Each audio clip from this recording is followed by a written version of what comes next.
Then if a kind stranger picks you up, feel around until you pocketbook. And from what was a place of poverty, they brought out their ill-gotten treasure. Even their Rajas are bound by the laws of theft and must steal from one another at least once a year. Otherwise, they will lose caste, and a new Raja will be chosen. For standards, the Crows love sport and will drop everything to be in on a hunt. They recklessly risk their lives for mere love of the game and will stop at nothing to drive a man-killer out of ambush. The following morning, we gathered in the jungle at the edge of the Gir forest. The Raja had provided royally for all his guests in the way of hunting elephants and equipment. He had given orders that no lion was to be shot except in case of danger to human life. Our object was merely to drive one into a place where it could be captured by the beast. As the capture of an Indian lion is a rare event, sportsmen from all over, many of them were skeptical about our chances, for like myself, they had never seen a lion Indian species. Besides the 58 elephants belonging to the Raja, many hunting elephants had been brought from neighboring provinces by princes and potentates who wanted to eat they were accustomed. Stretching out in a long line, the trained beasts gradually formed a great circle 4 miles in diameter. Then, reinforced by the crow beat shouting and using all sorts of noise-making devices, they started slowly toward a common center. The purpose of the great circle was to drive animals into a dry riverbed which had formed a natural depression where it would be possible to capture a lion alive. It was interesting to watch the sagacious animals as they picked their way where the footing was dangerous. They broke down trees and pushed away underbrush to make travel as easy as possible for their riders. We progressed slowly because of the jungle grass, which was so high that animals could sneak into cover unseen. Even if we had not been instructed not to shoot, it would have been difficult to hit an animal in such obstructed terrain. Now the great circle of men and beasts had narrowed into a comparatively small area, in the center of which was the big pit.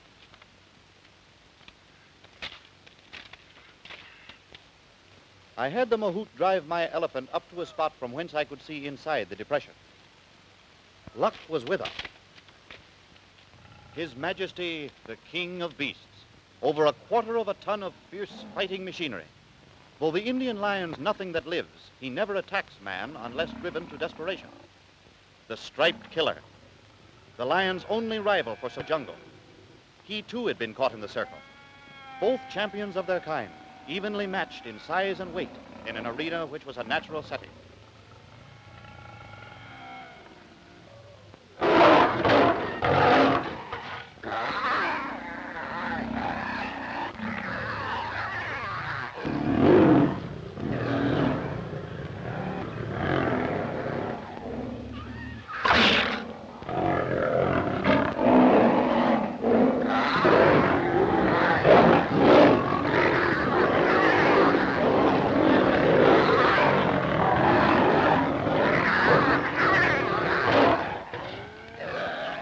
The tiger's unexpected attack had taken the lion by surprise, but His Majesty's fury was roused. Only death could stop him now. The tiger seemed to realize this and tried to escape.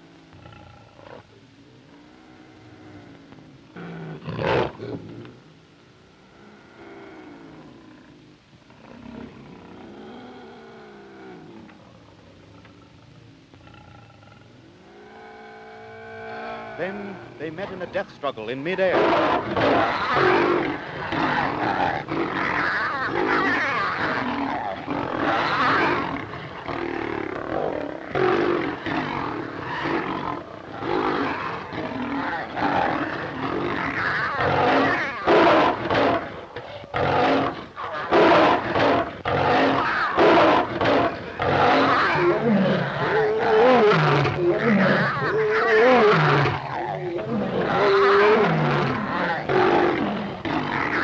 Would have to be made on the backs of hardy ox-like animals called yaks.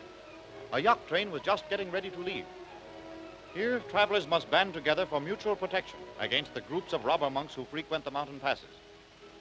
The yak is controlled by a rope through his nose, and the nose of a yak has all the stretching qualities of India rubber. While waiting for my caravan, I saw a demonstration of falconry, which is practiced extensively by these people. This so-called falcon is in reality a trained golden eagle. The usual prey of these birds are hares and hill partridges, but some of them have been trained to fly at ibex and small mountain goats. To demonstrate the ability of his bird, this Tibetan pulled off the hood and flew him at a chikon, a bird resembling our pigeon.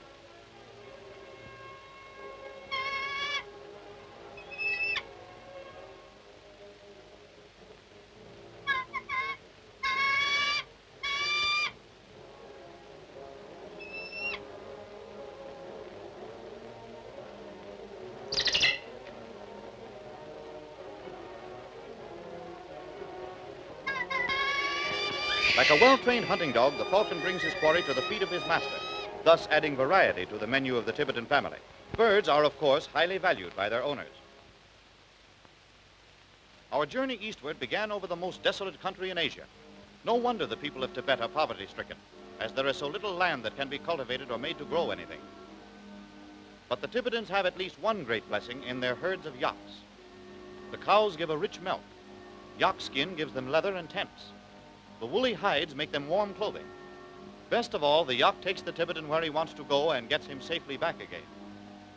As the snow got deeper, there was no vegetation except bunches of coarse grass, which the horses refused to eat, though the yaks pawed it out and ate it with relish. Up we went into the clouds. My heart pounded like a trip hammer. I thought my chest would burst.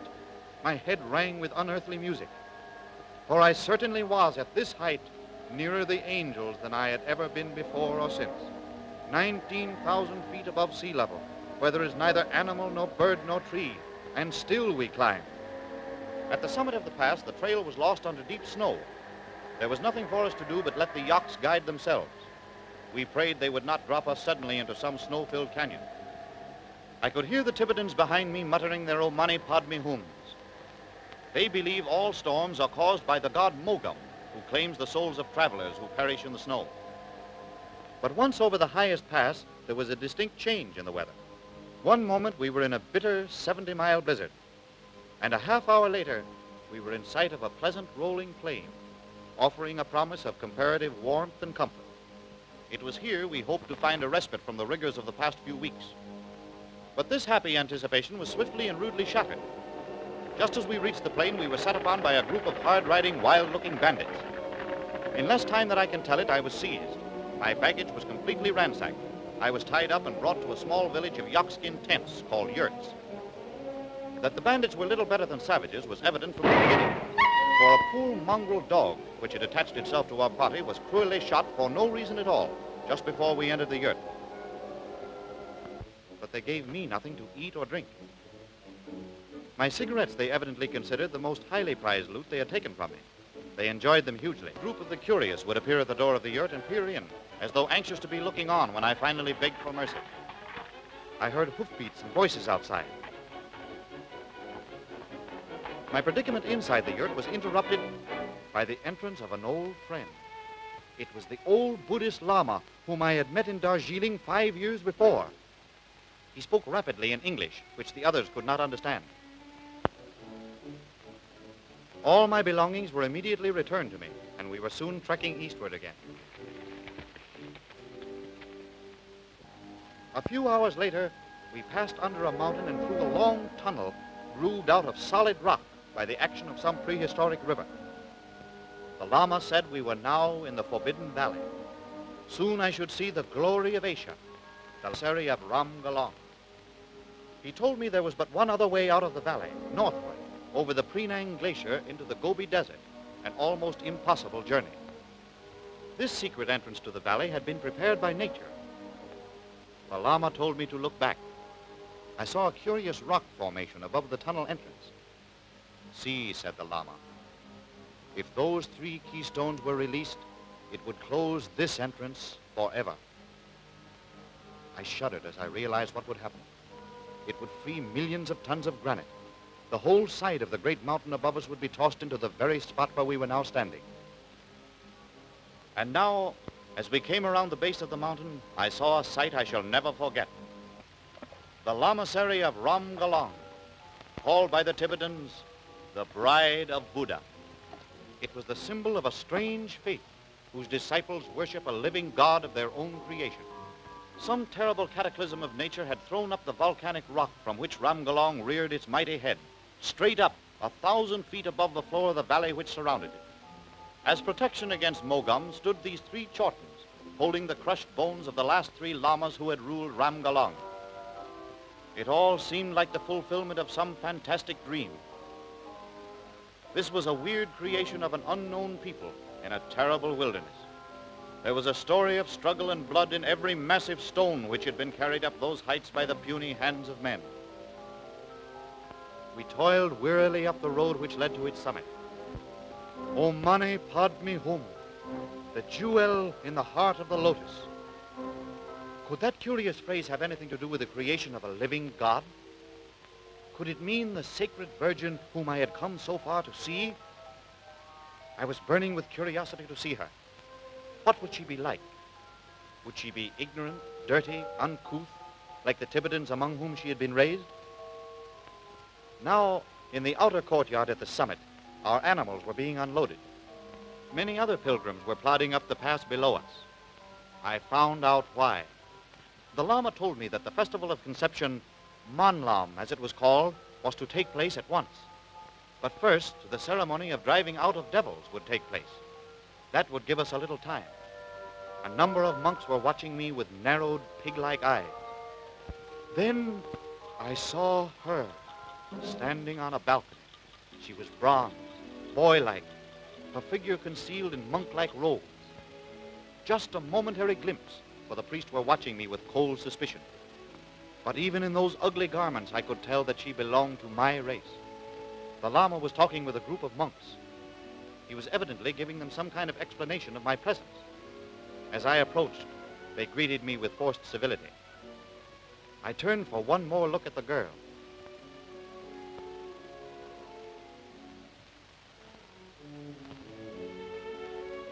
The Lama, evidently not wanting us to meet under the watchful eyes of the monks, took her inside. I wondered what he would tell her. When I was shown to my quarters, despite my fatigue, I could not sleep. I kept thinking of the girl and the terrible fate in store for her. These great horns have been calling for days. In the courtyard, fantastic costumes and gigantic masks are being brought out. They have been a year in the making by fanatic monks, inspired by a lifetime of devil driving. Here is the effigy of the dead god of Ramgalong. Parts of his body are mummified human remains. He is supposed to be the actual father of the living God created by the Festival of Conception. Monks prepare for this so-called miracle by rigorous training called Longam. It is a secret which enables them to dance for incredible lengths of time without stopping for food or rest. It is possible that some drug is used in this training, for as days go by, their bodily energy increases and they show no signs of fatigue. Their ideas of demons portrayed by the masks show much imagination and real artistry. Every mask represents a demon who symbolizes some sin. Masks are also used to conceal the real identity of the father of the unborn God.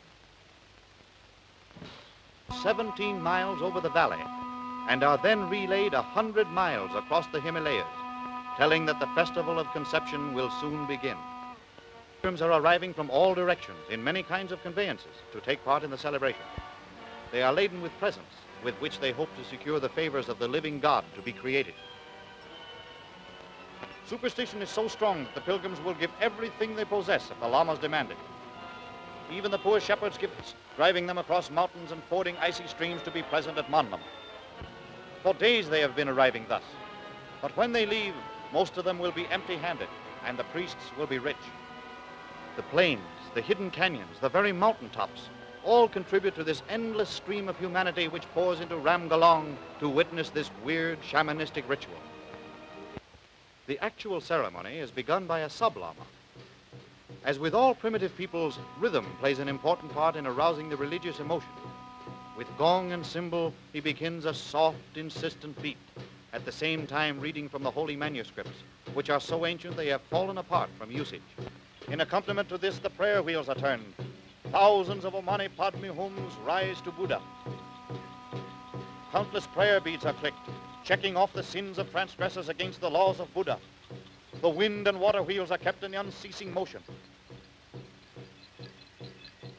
All this to the increasing cadence of the clanging of cymbal and the beating of bronze.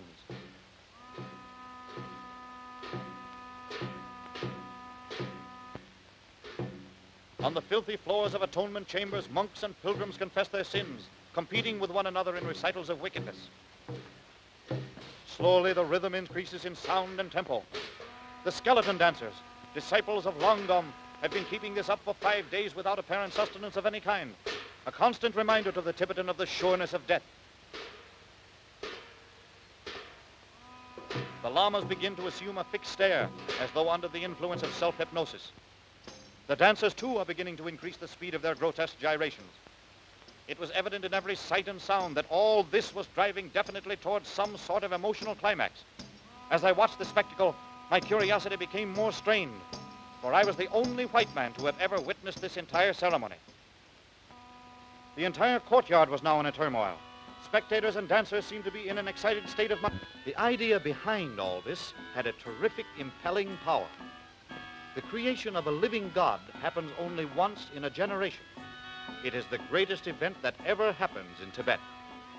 Excited myself, I climbed to a spot where I could see to better advantage. I had seen little of the old Lama since I had been here, but now I caught sight of him. He seemed to be in a violent argument with some monks.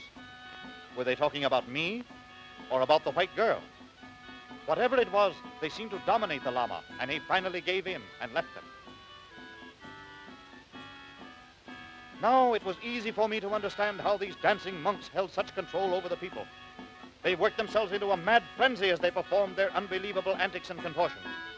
The masks they wore seemed to be real faces. I could see what a tremendous impression they were making on the watchers, and I felt the uncanny influence myself. I was watching for a glimpse of the white girl, but in such a crowd it seemed hopeless.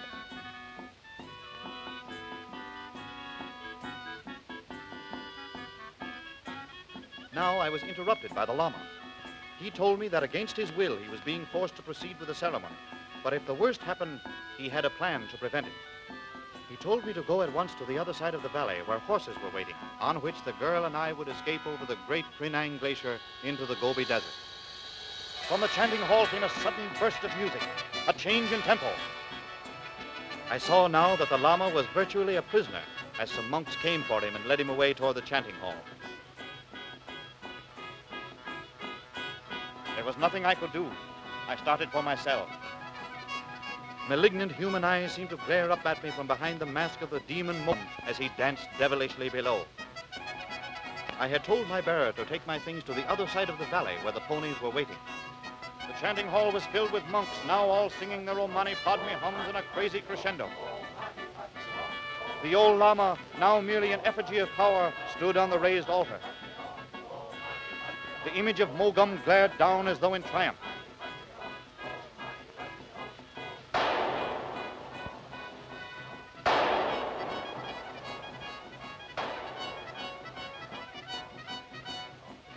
I made up my mind.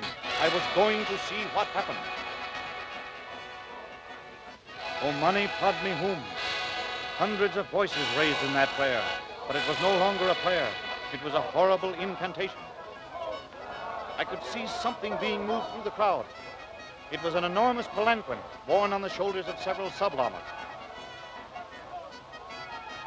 I could not see what was inside, but whatever it was, I must know. I looked for a spot where I could watch unseen. Voices were raised in religious exultation. The meaning of this tremendous rhythm of spectacle and sound became suddenly clear, for I could see inside the palanquin. It was she, the white girl. To the sound of a great chorus of Om Mani Padme Hums, she was carried down the aisle and toward the altar, where stood the old Lama, his face a mask, his body a frozen statue. He was helpless, so was I. Could nothing be done to avert the power of the priests, the terrible procedure of the shamanistic sacrifice? This was the ceremony of purification, and if the gods in the person of the Lama gave the right sign, she would be given to these loathsome Lamas who would possess the jewel in the heart of the lotus. She would be the bride of Buddha. With a feeling of terrible helplessness, I stood riveted to the spot and watched her. The scene was one of eerie suggestiveness as she approached the altar.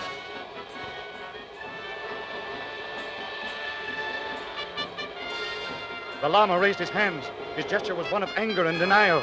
The monks glared at him. Was he refusing to give the right signs? I heard the voices of the monks, their Omanis, changing to a volume of fury. Then something happened. With a great roar, the mountain began to move. The lamasery began to slide. 1,000,000 tons of rock crashed down into the valley where I was supposed to be, and Ram Galong was a ruin. I thought the girl and the Lama must have been killed.